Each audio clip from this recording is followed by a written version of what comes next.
Hello বন্ধুরা, good morning সবাইকে। এই যে আজ সকালে শাক বাছতে বসেছি। এই যে এটা কালকে তুলে নিয়ে এসেছিলাম। এটা এই মাঠের এখানে সেখানে হয়, এটাকে টক শাক বলে, আমবুলি শাক। এটা অনেক খায় না, জানে না, কিন্তু এটা খেতে খুব টেস্ট লাগে।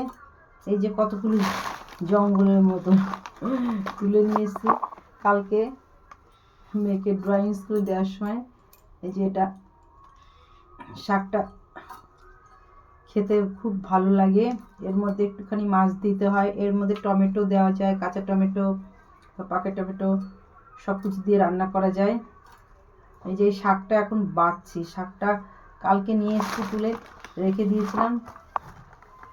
এই যে শিকড় টিকড় শক্ত শক্তগুলো ফেলে দিয়ে পাতাগুলি, ডালপালা দিলে একটু খেতে অসুবিধা হয়, বেশি নরম হয়ে যায়।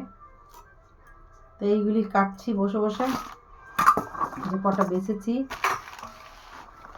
আর এদিকে মাছ বের করেছি, ভাত বসিয়েছি, ভাত কিছুটা হচ্ছে। আর এই যে কি রান্না করব, কাঁচকলা ডাটা মাছ দিয়ে এগুলি কাটবো। মেয়ে স্কুলে গেছে।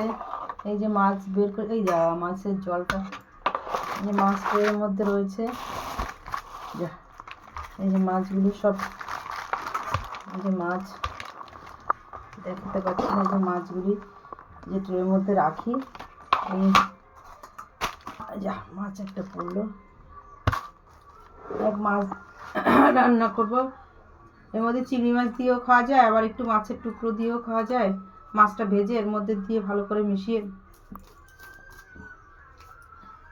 এই সকালবেলায় এইগুলো বাছা এ করা, আমার তরকারি সবজি কাটবো না এগুলি বাছবো, বাছতে টাছতে সময় লাগে, এত কিছু হয়।